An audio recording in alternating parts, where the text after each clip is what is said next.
A little bit about me. I've been at College of the Rockies for 15 years.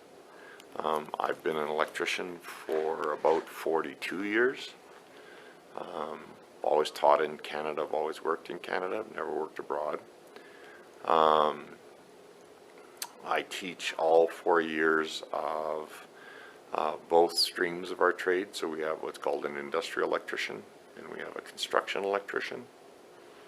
And I teach both streams of those trades. And our training program differs a little bit from your training program in that we have a foundations program where students would come in very, very similar to your level 3. Students would come in, learn the basics of electricity, DC circuit theory, Ohm's law, Watt's law, Kirchhoff's current and voltage laws, do a little bit of vector analysis, that sort of thing. And then the students would go out to work in the field, and they would go out and work for 10 months. And then when they finished their 10 months experience, then they would come back to school for second year. And our apprenticeship training sessions are 10 weeks long, so 300 hours. So they come back for second year. In second year, they learn about AC circuit theory, inductance, capacitance, and transformation, some motor control, and commercial wiring methods. In third year, they learn about three-phase electricity, three-phase motors, three-phase power factor correction, all things three-phase, I guess. And then in fourth year, they put everything together. So they would do three-phase. They would do everything.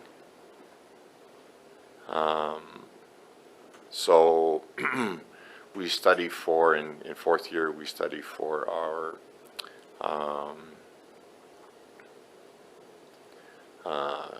certification exam, our national certification exam. So in Canada, we write an exam to get our certification. We don't certify at the end of every level of training.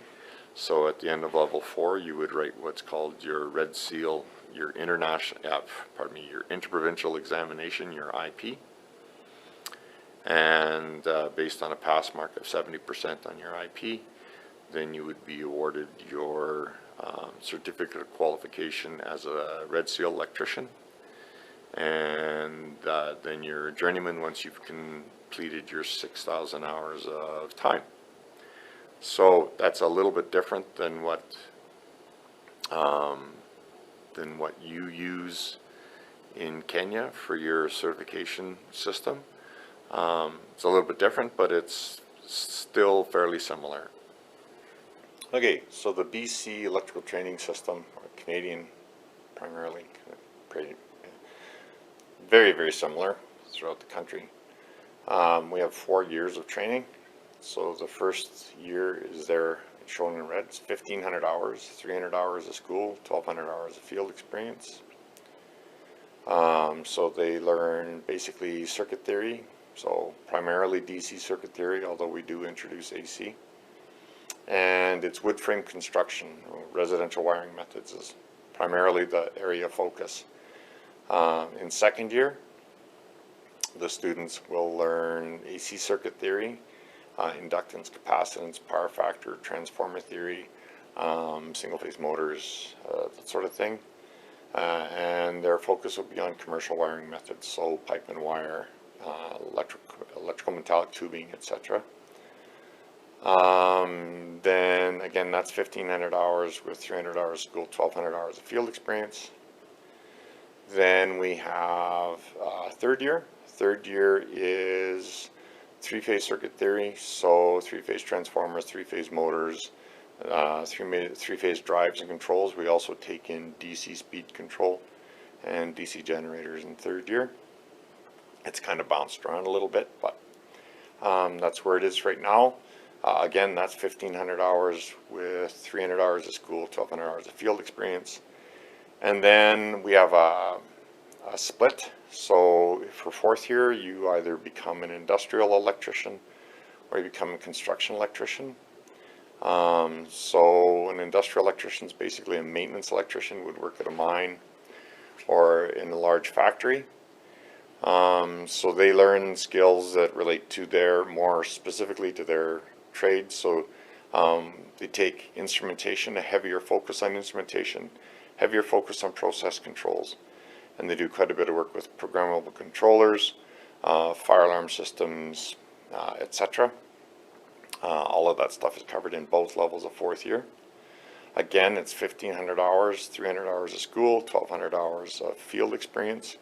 So a total apprenticeship in the BC system or in the Canadian system would be 6,000 hours of experience.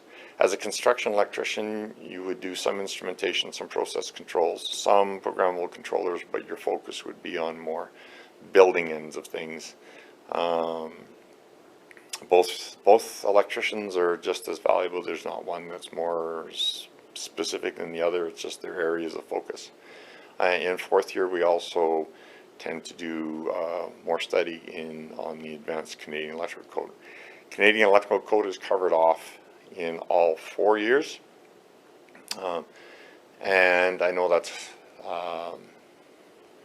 we have our Canadian Electrical Code, and I know that Kenya has their own regulations with regards to electrical installations as well, maximum capacity for conductors and that sorts of thing.